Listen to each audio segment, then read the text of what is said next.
Alors, on est dans Daniel chapitre 2 en attendant. Vous pouvez tourner là juste pour se préparer. Daniel chapitre 2, on est en train de faire cette série-là sur Daniel. Et on est en train de regarder l'Apocalypse de l'Ancien Testament. L'Apocalypse de l'Ancien Testament. Daniel, ça c'est le... Et je dirais,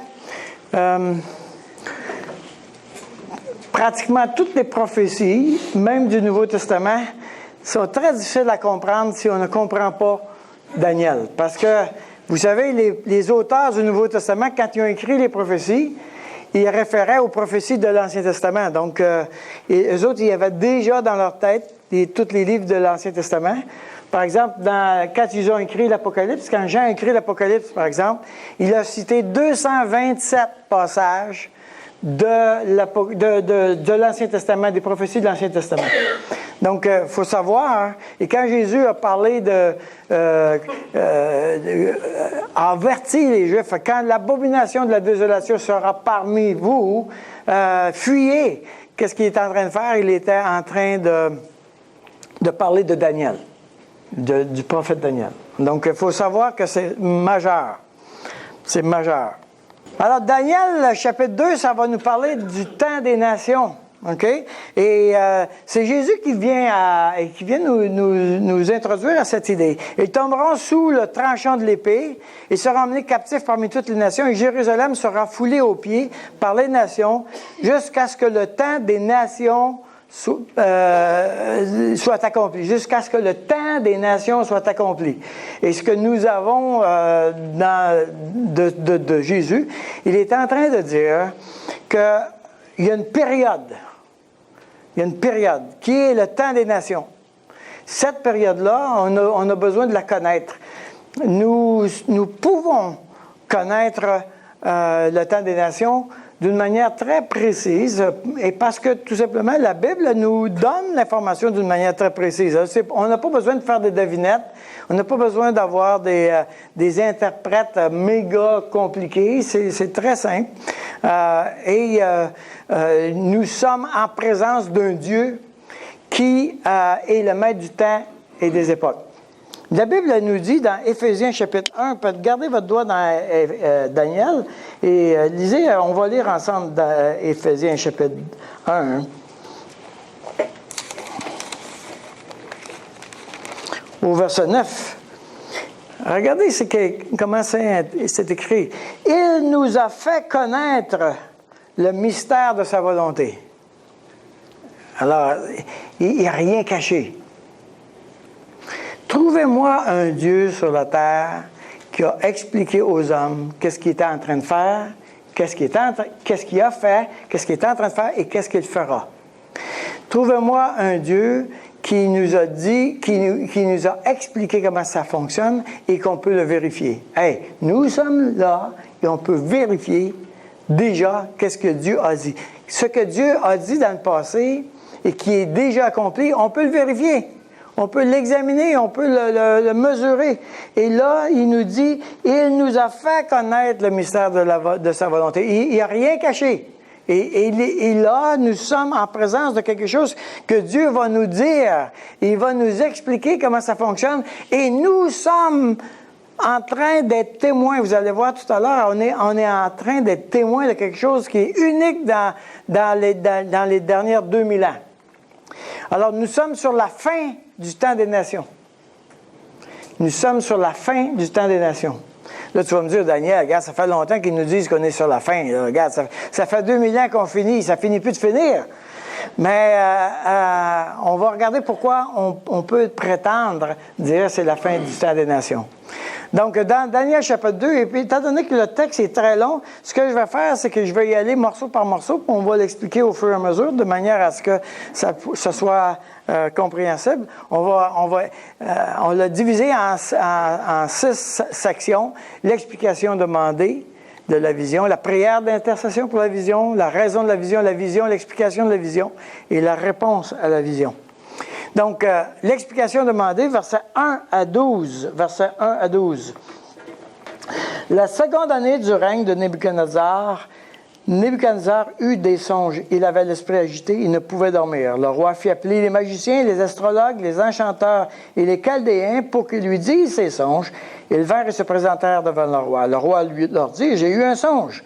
Mon esprit est agité et je voudrais connaître ce songe. » Les chaldéens répondirent au roi en langue araméenne. Au roi, vie éternellement. « Dis le songe à tes serviteurs et nous en donnerons l'explication. » Le roi reprit la parole et dit aux Chaldéens, « La chose m'a échappé. Si vous me le faites connaître, le songe et son explication, vous serez mis en... Si vous ne me faites connaître le songe et son explication, vous serez mis en pièces et vos maisons seront réduites en un tas d'immondices. Mais, si vous me dites le songe et son explication, vous recevrez de moi des dons et des présents et de grands honneurs. C'est pourquoi dites-moi le songe et son explication. » Ils répondirent pour la seconde fois que le roi dise le songe à ses serviteurs et nous en donnerons l'explication. Et le roi reprit la parole et dit, « Je m'aperçois en vérité que vous voulez gagner du temps parce que vous voyez que la chose m'a échappé. Si donc vous ne me faites pas connaître le songe, la même sentence vous enveloppera tous. Vous voulez vous préparer à me dire des mensonges et des faussetés en attendant que le temps soit changé. C'est pourquoi dites-moi le songe et je saurai si vous êtes capable de m'en donner l'explication. » Les Chaldéens répondirent au roi, « Il n'est personne sur la terre qui puisse dire ce que demande le roi. Aussi jamais roi, quelque grand et puissant qu'il n'ait été, n'a exigé une pareille chose d'aucun magicien, astrologue ou chaldéen. Ce que le roi demande est difficile. Il n'y a personne qui puisse le dire au roi, excepté les dieux, dont la demeure n'est pas parmi les hommes. » Là-dessus, le roi se mit en colère et s'irrita violemment. Il ordonna qu'on fasse périr tous les sages de Babylone. La sentence fut publiée, les sages étaient mis à mort et l'on cherchait Daniel et ses compagnons pour les faire périr. Il n'est pas fou, Nabuchodonosor, hein? Tu dis que tu es capable d'interpréter les songes, mais il va falloir que tu me donnes des créances. Il va falloir que tu me donnes des références de ta capacité. Et si tu veux me donner des références de ta capacité, il va falloir que tu me dises c'est quoi que j'ai eu comme songe. Mais n'importe qui peut interpréter n'importe quoi, hein? Je veux dire, si c'est un rêve, viens me voir, je vais t'expliquer ton rêve. Moyennement 50 $. Hein, c'est ça. Le point, c'est que et Nabuchodonosor, il est troublé, et je crois que Dieu est en train de faire quelque chose dans la vie de Nabuchodonosor. Particulièrement, il a fait faire des songes. Il est vraiment préoccupé avec ça. Il n'en dort pas. OK? Et là, il dit à sa gang, explique-moi ça. Si tu es un astrologue, un devin, qu'est-ce que tu veux faire? Tu veux dire au roi ce qu'il veut entendre, n'est-ce pas? Tu ne veux pas lui dire qu'est-ce qu'il ne veut pas entendre. Écoute, tu es payé pour ça. Hein? Les Romains, qu'est-ce qu'ils faisaient? Avant de partir à la guerre, ils sacrifiaient des animaux et les devins lisaient dans les entrailles de l'animal. « Oh, vous allez avoir une grande victoire! Yeah! Yeah! On part! » Ben oui, c'est ça. C'est le système de motivation intérieure. Hein? Alors, regarde les tripes de loi, puis c'est de même que tu vas gagner. Alors, Nabuchodonosor, il dit non. Il dit, je veux que tu me dises le songe, puis après ça, si tu me dis le songe, tu vas être capable de me dire l'explication. Évidemment, ils ne sont pas capables. Et ils disent, il n'y a pas de Dieu, il n'y a personne sauf un Dieu, excepté les dieux dans les cieux qui pourra dire ça. Nabuchodonosor, ce que tu demandes, il y a seulement Dieu qui peut te le dire. C'est ça que je veux. Je veux être connecté. Est-ce qu'il y a un Dieu qui peut révéler mes pensées? Maintenant, regardez, ça c'est vraiment fascinant. Regardez ce qu'il dit. Verset 4. Les Chaldéens répondirent au roi en langue araméenne. Maintenant, à partir de ce verset-là, jusqu'à la fin du chapitre 7, la Bible est écrite en araméen. Donc, la Bible est écrite en 3 langues, hébreu, grec et araméen. Et là, on est en araméen. Maintenant, ça, c'est fascinant. C'est vraiment fascinant. J'ai des expressions, là.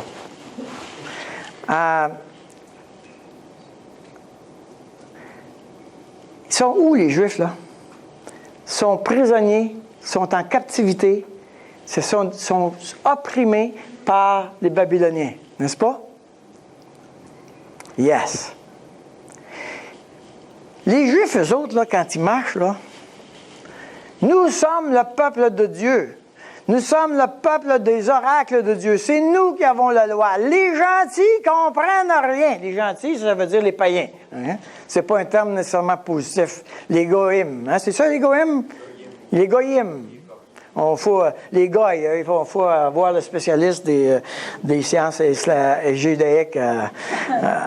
Les goïs, les gentils, les païens. OK?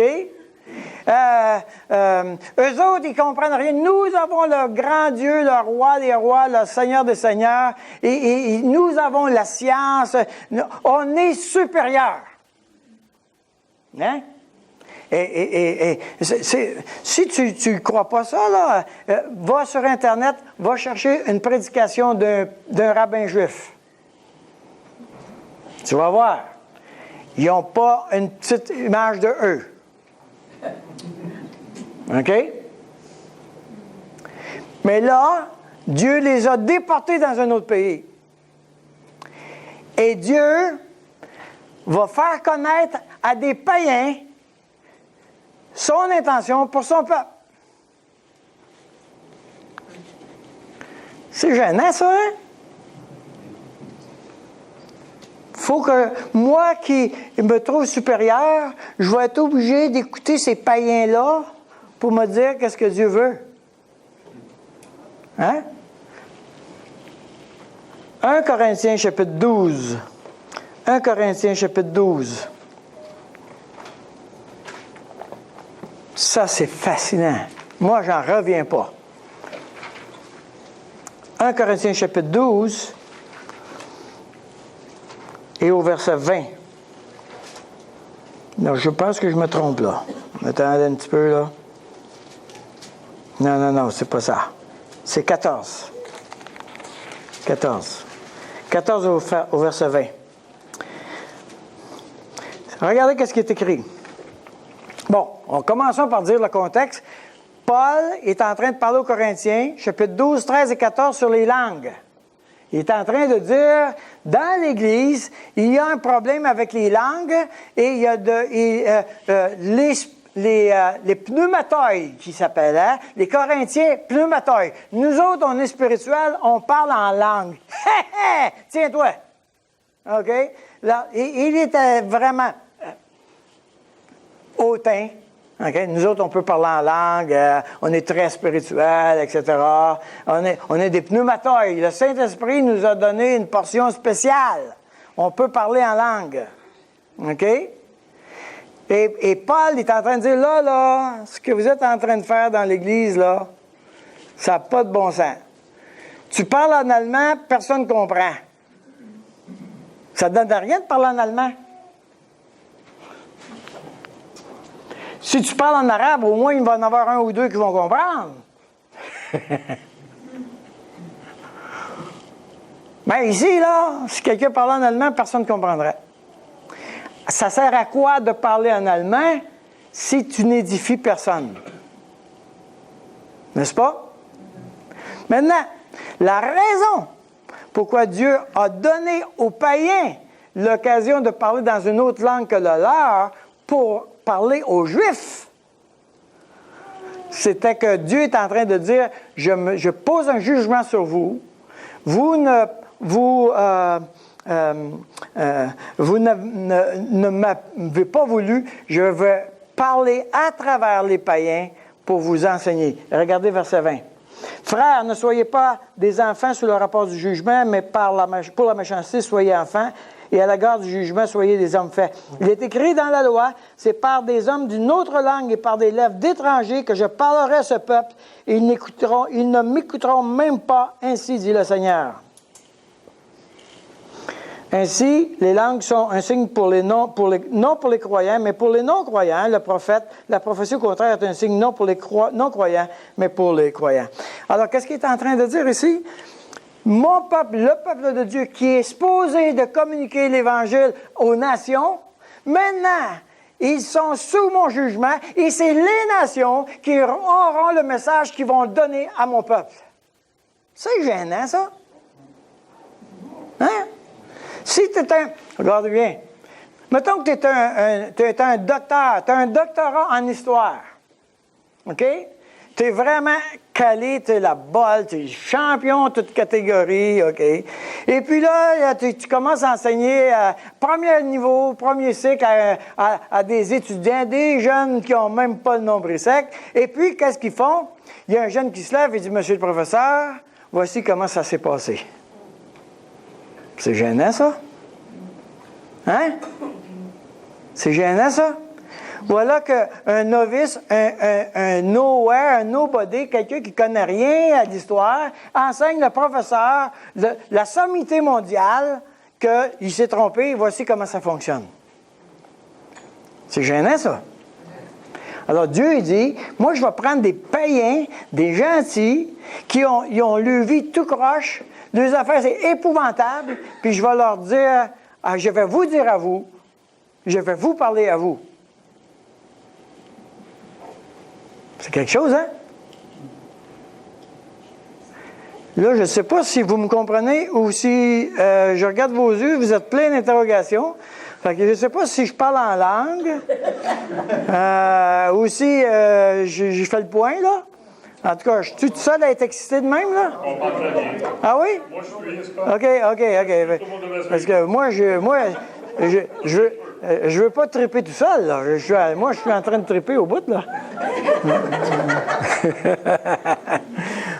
Mais c'est vraiment fascinant comment Dieu a fait les choses, n'est-ce pas? Vraiment fascinant. Son peuple qui n'a pas voulu écouter la parole de Dieu, Dieu dit, OK, je vous juge, puis vous allez apprendre par ceux que vous méprisez qui je suis. Wow!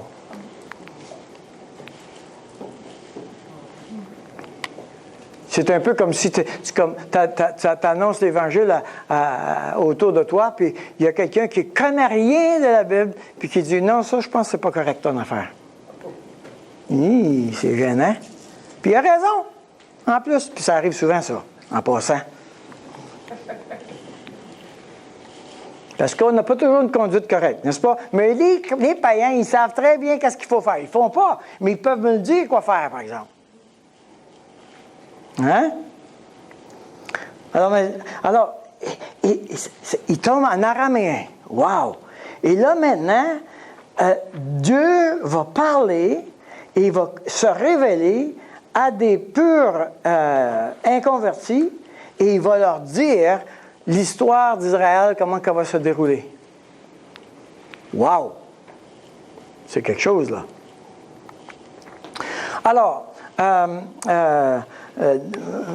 versets 13 à 23. Alors Daniel s'adressa d'une manière prudente et sensée à Arjoc, chef des gardes du roi qui était sorti pour mettre à mort les sages de Babylone. Il prit la parole et dit, Arjoc, commandant du roi, pourquoi la sentence du roi est-elle si sévère? Et Arjoc exposa la chose à Daniel. Et Daniel se rendit vers le roi et le pria de lui accorder du temps pour donner au roi l'explication. Ensuite, Daniel alla dans sa maison et il instruisit de cette affaire Anania, Michaël et Azaria, ses compagnons, les engageant à implorer la miséricorde du Dieu des cieux, afin qu'on ne fasse pas périr Daniel et ses compagnons avec le reste des sages. Alors le secret fut révélé à Daniel dans une vision pendant la nuit, et Daniel bénit le Dieu des cieux. Daniel prit la parole et dit, béni soit le nom de Dieu, d'éternité en éternité. À lui appartiennent la sagesse et la force. C'est lui qui change les temps et les circonstances, qui renverse et qui établit les rois, qui donne la sagesse aux sages et la science à ceux qui ont de l'intelligence. Il révèle ce qui est profond et caché, il connaît ce qui est dans les ténèbres, et la lumière demeure en lui. Dieu de mes pères, je te glorifie et je te loue de ce que tu m'as donné, la sagesse et la force, de ce que tu m'as fait connaître, ce que nous t'avons demandé, de ce que tu nous as révélé, le secret du roi. C'est fascinant. Qu'est-ce que Daniel fait tout de suite, d'une manière très spontanée? Il dit, hey les gars, venez, ça presse, il faut prier ensemble. Premier réflexe d'une communauté de croyants, on a un problème, prions. Premier réflexe, on a un problème, prions. Allons-y ensemble. Fonçons. Il faut implorer le Dieu qui contrôle les temps et les espaces et les circonstances. On va implorer ensemble. Daniel, il est conscient que c'est une intercession de communauté. Et lui-même, même s'il a reçu lui-même l'explication du songe, il va dire, « Tu nous as révélé. » C'est lui qui l'a eu, mais il est conscient qu'il fait partie d'un tout. Et il dit, « Tu nous as révélé. » À nous, ton peuple, à nous, ceux qui se tournent vers toi. La troisième, la raison, versets 24 à 30. Après cela, Daniel se rendit auprès d'Arjoc, à qui le roi avait ordonné de faire périr les sages de Babylone. Et il alla et lui parla ainsi, « Ne fais pas périr les sages de Babylone, conduis-moi devant le roi et je donnerai au roi l'explication. » Arjoc conduisit promptement Daniel devant le roi et lui parla ainsi, « J'ai trouvé parmi les captifs de Juda un homme qui donnera l'explication au roi. » Hey, franchement, Arjoc, il a du front sur le tour de la tête, hein? Il dit, « Je l'ai trouvé, moi. Tu devrais me payer un peu, je l'ai trouvé. » Hey, c'est Daniel qui court après. Pas pire, hein? Prendre du crédit au profit des autres, n'est-ce pas? Oh, il est capable. Ah, misère. En tout cas, le roi prit la parole et dit à Daniel, qu'on nommait Belchassar, « Es-tu capable de me faire connaître le songe que j'ai eu et son explication? » Et Daniel répondit en présence du roi et dit, « Ce que le roi demande est un secret que les sages, les astrologues, les magiciens et les devins ne sont pas capables de révéler au roi. » Je veux te dire, cher roi, que ces gens-là sont limités. Tu as atteint leurs propres limites. Mais mais il y a dans les cieux un Dieu qui révèle les secrets. Moi, là, je viens, tu nous as déportés de Babylone, de Jérusalem. Tu nous as amenés à Babylone parmi tous tes dieux et tu passes ton temps à chercher un Dieu plus fort que l'autre.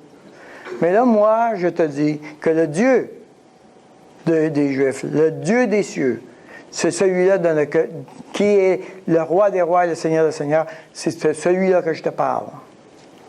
Okay? Il y a dans les cieux un Dieu qui révèle les secrets et qui a fait connaître au roi Nebuchadnezzar ce qui arrivera dans la suite des temps. Voici ton songe et les visions que tu as eues sur ta couche. Sur ta couche au roi, il t'est monté des pensées touchant ce qui sera après ce temps-ci et qui révèlent les secrets que t'as fait connaître ce qui arrivera. Si le secret m'a été révélé, ce n'est point qu'il y ait en moi une sagesse supérieure à celle de tous les vivants, mais c'est afin que l'explication soit donnée au roi et que tu connaisses les pensées de ton cœur. Moi, Daniel, je viens pour te dire que si tu as des questions et si tu as eu des songes, ça vient de ce Dieu-là pour lequel je veux te parler. Moi, Daniel, je veux te dire que tu devras porter attention à ce Dieu-là en particulier. Il y a un Dieu dans les cieux qui révèle les pensées. Alors, j'attire ton attention. S'il arrive quelque chose comme cela, il y a un Dieu en particulier qu'il faut que tu surveilles. Ce Dieu-là, le Dieu des cieux. OK? Alors, pour que tu saches, ô roi, que tu es en présence d'un Dieu qui connaît les temps et les pensées. Et la vision, versets 31 à 35. Au roi, tu regardais et tu voyais une grande statue. Cette statue était immense et d'une splendeur extraordinaire. Elle était debout devant toi et son aspect était terrible. La tête de cette statue était d'or pur. Sa poitrine et ses bras étaient d'argent. Son ventre et ses cuisses étaient d'airain. Ses jambes de fer, ses pieds en partie de fer et en partie d'argile. Tu regardais lorsqu'une pierre se détacha sans le secours d'aucune main, frappa les pieds de fer et d'argile de la statue et les mit en pièces. Alors, le fer, l'argile, l'airain, l'argent et l'or furent brisés ensemble et devinrent comme la balle qui s'échappe d'une aire en été. Le vent les emporta et nulle trace n'en fut retrouvée. Mais la pierre qui avait frappé la statue devint une grande montagne et remplit toute la terre. Alors, il lui révèle le songe. Voici ce que tu as vu. Ça construit la crédibilité. Voici ce que tu as vu. Et personne n'était capable de lui dire qu'est-ce qu'il avait vu. Daniel dit, c'est ça que tu as vu. Okay? Et évidemment, le roi est d'accord avec ce songe-là. Maintenant, voici l'explication. Le Dieu des cieux t'a donné un empire. Verset 36. Voilà le songe, nous en donnerons l'explication devant le roi. Ô roi, tu es le roi des rois, car le Dieu des cieux t'a donné l'empire, la puissance, la force et la gloire. Il a remis entre tes mains en quelques lieux qu'ils habitent les enfants des hommes, les bêtes des champs et les oiseaux du ciel. Il t'a fait dominer sur eux tous. C'est toi qui es la tête d'or. Maintenant, quand il donne cette explication, il dit, c'est toi la tête d'or. Ça nous donne la clé pour les autres. Les autres, il ne donnera pas les détails. Et celle-là, il donne un détail. Il dit, c'est toi la tête d'or. Donc, à partir de cette clé-là, on peut poursuivre les autres images. OK? Alors, le temps des nations a commencé avec l'Empire babylonien. Pourquoi?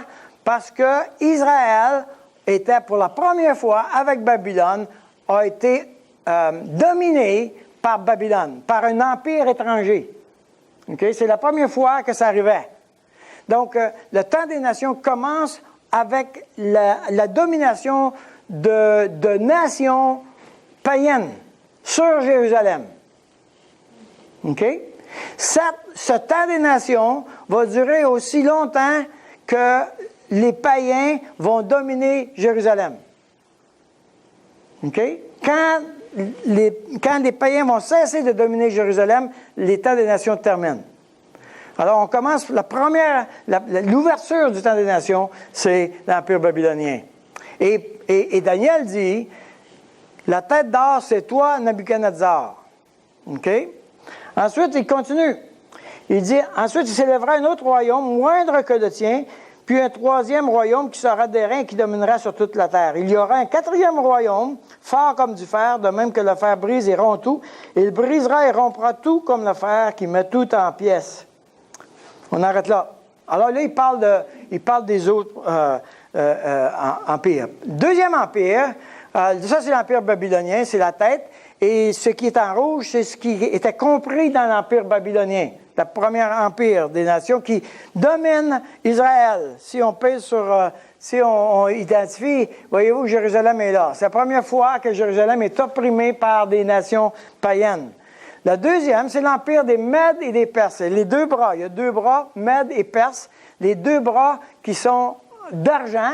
Et c'est les Mèdes et les Perses qui ont conquis l'empire babylonien et qui ont étendu leur domination en plus grand encore, mais ils sont toujours en Orient. Ils restent en Orient, mais c'est deux peuples, Mèdes et Perses, qui sont joints ensemble, l'empire des Perses et des Mèdes. La troisième, c'est l'empire grec avec Alexandre le Grand. Alors, Alexandre le Grand, lui, a aussi conquis les Mèdes et les Perses, évidemment. Et Alexandre le Grand a étendu son empire, particulièrement vers l'Est, et il a quand même resté en Orient. Mais Alexandre le Grand, un seul, un tronc, et le quatrième empire, l'Empire romain, qui est les deux jambes. Les deux jambes. Et pourquoi les deux jambes? Les théologiens s'accordent en général à dire que la raison pourquoi c'est les deux jambes, c'est parce que l'Empire romain avait une partie qui était du côté oriental et une partie qui était du côté occidental. Donc, il y avait deux jambes pour deux cultures différentes, n'est-ce pas? Et encore là, Rome est en train de contrôler Jérusalem. Maintenant, ça dit ici, et comme tu as vu, les pieds et les orteils en partie d'argile, de potier, et en partie de fer, ce royaume sera divisé, mais il y aura en lui quelque chose de la force du fer, parce que tu as vu le fer mêlé avec l'argile. Et comme les doigts des pieds étaient en partie de fer et en partie d'argile, ce royaume sera en partie fort et en partie fragile. Tu as vu le fer mêlé avec l'argile, parce qu'ils se mêleront par des alliances humaines, mais ils ne seront point unis l'un à l'autre, de même que le fer ne s'allie point avec l'argile. Donc, maintenant, on a les deux jambes, maintenant on arrive avec les pieds. On a deux pieds, on a 10 orteils. Enfin, d'habitude, c'est le même, hein? Alors, qu'est-ce qui se passe? Dans le texte, et c'est ça qui a été la particularité des prophéties, quelquefois, les prophéties ne nous donnent pas tous les détails, et là, il y a un détail juste à peine important, 2000 ans de silence. Il n'y a rien qui se passe pendant 2000 ans. Et là, il y a un silence historique. Autrement dit, entre les jambes et les pieds, il n'y a rien qui se passe pendant 2000 ans de temps. Pourquoi? Parce que Israël a été déporté. Ils ne sont plus dans leur pays. Ils ne sont plus dominés par un autre empire parce qu'il n'y a plus de Jérusalem. Les Romains, ils les ont emmenés en esclaves, 700 000 à Rome. Ils ont vendu d'autres Juifs sur la rive nord en Afrique, sur la rive nord. Ils ont vendu des Juifs en esclavage. Ils ont vidé le pays. Vraiment. Ils ont tout emmené les ustensiles du temple. Ils les ont emmenés à Rome. Si tu vas à Rome, c'est fascinant. Merci Seigneur, tu m'as donné un grand privilège de marcher. J'ai marché à Rome, au Colisée. Juste en face, il y a l'arc de triomphe de Titus. Titus, c'est lui qui a emmené les Juifs à Rome, les Juifs esclaves.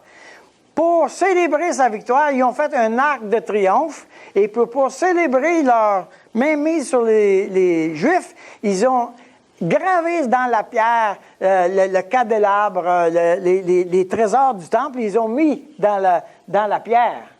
Tu rentres dans l'arche, puis tu vois la déportation des Juifs, puis tu vois qu'est-ce qu'ils ont emmené avec eux.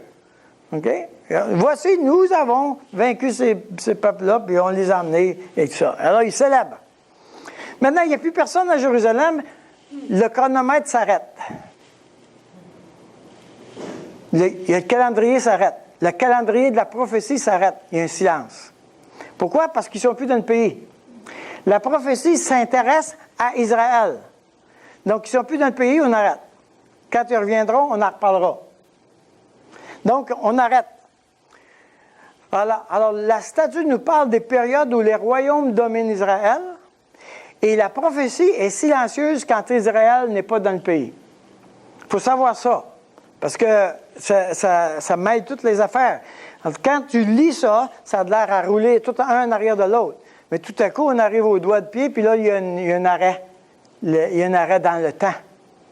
La raison pourquoi on le sait, c'est à cause des autres prophéties. Okay? On peut faire des liens, on fait des recoupements, et alors on peut voir ça. Émile Guerre, ça c'est mon auteur préféré. C'est mon chouchou des auteurs théologiens. Il est théologien juif. Il a écrit en 1856. Hein? C'est intéressant, hein? C'est lui qui est le plus à date dans les questions des prophéties jusqu'à maintenant que j'ai lu. Puis savez-vous pourquoi il est le plus à date? Parce que c'est lui qui s'est occupé de comprendre le texte des Écritures, pas essayer de l'interpréter d'une manière journalistique par rapport à ce qu'il voyait autour de lui. Alors, imaginez, le gars, c'est un juif, il écrit en 1800. OK, Israël n'est pas dans le pays, là. Il dit, moi, là, je vous dis une chose. Israël va revenir dans leur pays. Là, regarde, d'un point de vue humain, là, oublie ça, c'est impossible, ça. Oublie ça, là. Il dit, Israël va revenir dans leur pays. Non seulement ils vont revenir dans leur pays, mais ils vont fonder des colonies agricoles. Il a écrit ça en 1856. C'est quelque chose, hein? Mais pourquoi? Parce qu'il s'est resté attaché au texte, même si ça ne faisait pas de sens pour lui. Il a dit, ça c'est le texte, c'est ça qu'il me dit. Je ne sais pas comment ça va marcher, mais c'est ça que ça me dit. Et ce qu'il dit, c'est ceci. L'Écriture interrompt l'histoire circonstanciée de cette ville et par conséquent aussi celle des gentils, du moment qu'Israël a cessé d'avoir sur la terre une existence nationale propre et indépendante. Ça veut dire que depuis 1948, l'horloge de la prophétie vient de repartir. C'est ça que ça veut dire. Ils sont revenus dans leur pays, là. Ça veut dire que pendant ces 2000 ans-là où il y avait du silence, maintenant on n'est plus dans le silence. On n'est plus dans le silence du tout. Alors, on a Israël et les 4 empires, OK? Israël était dominé. Les Romains les amènent et les sortent de là, après Jésus. Les Romains les sortent de là. Il n'y a plus de pays. Donc, on a un vide. Maintenant, ils reviennent dans le pays. Maintenant. OK, alors l'horloge repart. Donc, maintenant, c'est de nouveau l'Empire romain. Mais un Empire romain bien spécial. OK? Elle reprend l'histoire. Mais là, Daniel, c'est pas l'Empire romain. Il n'y a pas de Romains. Il n'y a pas de Jules César. C'est quoi l'histoire? Pourquoi tu dis que c'est l'Empire romain? Attendez un petit peu, on va regarder ça. Alors, ça dit que, verset 36 à 45, ça dit...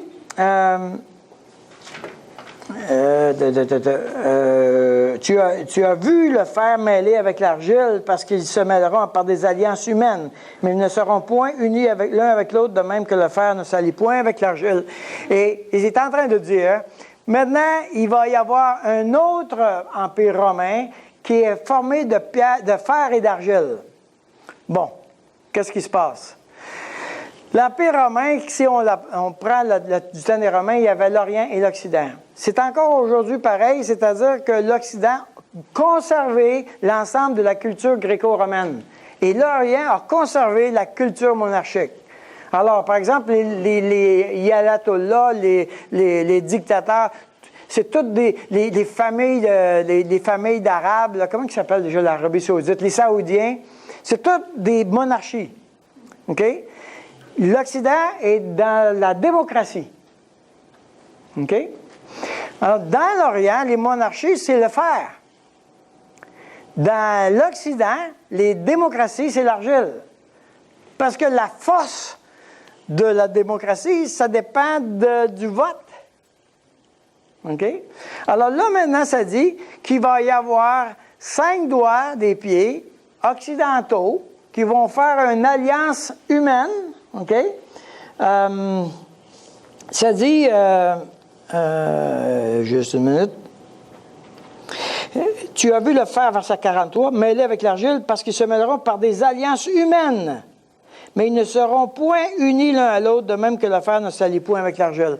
Alors, il va y avoir 5 rois, 5 gouvernements occidentaux, démocratiques, qui vont s'unir avec 5 rois orientaux pour régler le problème ensemble. Hein, il y a un problème. Y a-t-il un problème, là, présentement? Il y a un problème, là. OK? Maintenant, on s'entend que c'est un mariage de raison. OK? Parce que les deux n'ont pas les mêmes intérêts. C'est pas fort, là. C'est fragile au bout, cette affaire-là. Mais c'est cette coalition de 10 pays, ou 5 rois et 5 pays, les 10 doigts des pieds, qui font partie de l'Occident et de l'Orient, et 5 et 5, vont se liguer ensemble comme les pieds. Et cette situation-là va faire qu'au verset 46, il y aura, au verset 46, alors le roi 36 à 45, verset 45, on va le dire à partir du verset 44. Dans le temps de ces rois, le Dieu des cieux suscitera un royaume qui ne sera jamais détruit et qui ne passera point sous la domination d'un autre peuple. Il brisera et détruira tous ces royaumes-là et lui-même subsistera éternellement. Ce qu'indique la pierre que tu as vue se détacher de la montagne sans le secours d'aucune main et qui a brisé le fer, l'airain, l'argile, l'argent et l'or, le grand Dieu a fait connaître au roi ce qui doit arriver après cela. Le songe est véritable et son explication certaine. Donc, la prochaine étape, après les pieds d'argile et de fer, va être qu'il va y avoir un événement, la pierre qui se détache d'aucune main, qui va éliminer tous ces royaumes. OK? Alors, si on devait se poser la question où on est rendu où dans le calendrier prophétique, OK? Alors, Israël est revenu dans le pays, donc l'horloge a parti. Les On n'a pas de coalition des 10 gouvernements occidentaux et orientaux. On n'a pas ça encore. Donc, ça va arriver bientôt. On entend des guerres, des bruits de guerre, etc. On entend bientôt cette affaire-là. OK? Ces 10 pays-là vont dominer de nouveau Israël. Ils vont encore l'écraser. De nouveau. Le job n'est pas fini pour eux autres. C'est pas le temps d'investir à Jérusalem, là. On ne va pas acheter des maisons là. OK? Les nations vont encore opprimer Israël. Encore. Donc, ils n'ont pas fini le purgatoire, eux autres là, si je peux employer ce terme-là. Dieu continue de mener le jugement sur eux. Donc, ça, là, c'est l'ABC de la prophétie que je viens de vous dire là. C'est-à-dire que tout le reste découle de cette vision prophétique-là. Toutes les autres prophéties sont rattachées à cette statue-là. Donc, il va falloir, au fur et à mesure qu'on va développer la prophétie, ça va toujours être sur cette séquence-là. Les séquences, maintenant, on a toute une série de passés. On vient maintenant de traverser le silence historique. OK? Est-ce qu'on est sur les temps de la fin? Mais hein? Parce que maintenant, Israël est un peuple. Wow! Wow!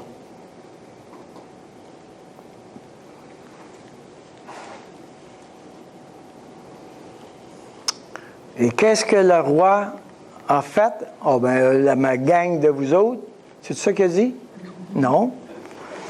Il a dit, en vérité, votre Dieu est le Dieu des dieux et le Seigneur des rois. C'est là que ça l'a amené. Il y a différentes manières de se retrouver en présence de Dieu. La Bible a dit dans Romains qu'une manière de se retrouver dans la présence de Dieu, c'est d'être en présence de la nature et de voir la grandeur de la nature. Okay? Ils viennent de découvrir dernièrement qu'il y a des milliards de galaxies. Mais une galaxie, il y a des milliards et des milliards d'étoiles. Imaginez. On est qui, nous, pour que Dieu s'occupe de nous autres, d'une gang de petites puces de rien, de poussière épouvantable? C'est incroyable, hein? Et ce Dieu de l'univers est venu parmi nous. Wow! Et il nous a dit, voici qu'est-ce que je vais faire. Voici ce que je vais faire. Et il nous dit qu'est-ce qu'il va faire. Et Jésus, on va le voir avec Sylvain, Jésus nous explique qu'est-ce qu'il va faire. Et il n'y a rien d'ésotérique. Non, c'est 1 plus 1, ça fait 2. Il va avoir un empire, ça va être cet empire-là. Après ça, le deuxième empire, il va avoir 2 bras, les Mèdes et les Perses. Le troisième empire, 4e empire, ça va être des jambes, les accidents de l'Orient. Et il n'y a rien de compliqué. On peut facilement vérifier ça, on peut facilement le suivre. C'est pas compliqué. Et là, nous autres, là, on a le privilège d'être, imagine-toi, ça fait 2000 ans, là, nous autres, là, en 2016, on a le privilège d'être assis devant CNN et puis dire, ah, c'est comme ça qu'ils sont en train de faire les 10 doigts des pieds. C'est ça qu'on va faire. C'est ça qu'on va voir. Nous, on va être de notre vivant, là. On va le voir, ça. Moi, je crois ça, là. Vraiment. De notre vivant, on va être assis dans notre fauteuil, puis on va voir Dieu faire les choses. Puis c'est CNN qui va nous le dire.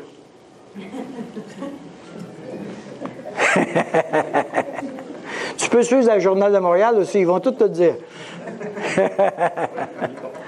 C'est formidable, n'est-ce pas? On est là, nous autres. On est là. N'importe quand Dieu peut arriver. N'importe quand. Est-ce qu'on est prêt? Est-ce qu'on est prêt? Le Dieu des dieux. Jésus dit, trompez-vous pas là. Ce qui est arrivé du temps de Noé va arriver quand je vais revenir. Dans le temps de Noé, les hommes mangeaient et buvaient.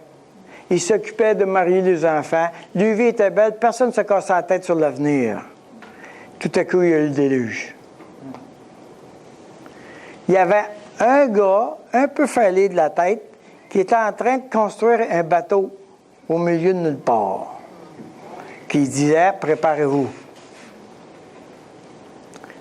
Aujourd'hui, c'est nous autres les fêlés de la tête qui disons « Préparons-nous, préparons-nous ». Ça s'en vient. Et nous sommes témoins de ça. On est en train de le vivre ensemble, là. C'est incroyable, ça. C'est comme un privilège incroyable. Maintenant, pour les prémelles-pré-trib, tant mieux, vous avez beaucoup de bonheur, vous ne vivrez pas les tribulations.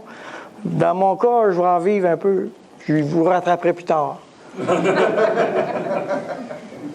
Mais le point, c'est que la réponse de Nabuchodonosor a été « Je suis en présence du Dieu qui révèle les temps et les époques. » Nous sommes en présence de ce Dieu-là.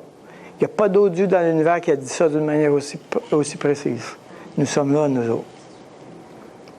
Incroyable. Incroyable. Le temps des nations se termine, mes amis. Donc, oui, on trouve, excusez Guy et Teresa, oui, on trouve bizarre les gens qui se promènent en homme sandwich en disant la fin du monde arrive, là. Mais oui, le temps des nations se termine. Le temps des nations se termine. Hey! Est-ce que tu vas être là quand Dieu va appeler? Quand les tombes vont s'ouvrir? Est-ce que tu vas être là? Ça dit quand là-haut, dans le ciel même, se faire l'appel suprême, je le sais, oui, gloire à Dieu, je serai là. Est-ce que tu es capable de dire ça? Je le sais. Pas je l'espère, je le sais. Ça, c'est vraiment fondamental. Il y a une différence extraordinaire entre je l'espère et je le sais. C'est ma prière que tu sois capable de dire je le sais. On va chanter ça ensemble. On se lève pour la chanter. Alors, je n'ai pas fait pratiquer Olivier, là, on y va a cappella, OK? Attention! Car sur l'ordre du Seigneur, bientôt les tombes s'ouvriront, et pour nous le grand matin s'élèvera. Quand heureux près du Sauveur, les élus se retrouveront, et le grand appel enfin retentira. Quand là-haut, dans le ciel même, se fera l'appel suprême par Jésus que mon cœur aime. Je le sais, oui, gloire à Dieu, je serai là. Sans relâcher d'un seul cœur, travaillons tous en ses bas Dieu, car bientôt le jour de grâce finira. Le repos et le bonheur nous sont réservés dans les cieux, où le grand appel enfin retentira. Quand là-haut, dans le ciel même, se fera l'appel suprême par Jésus que mon cœur aime.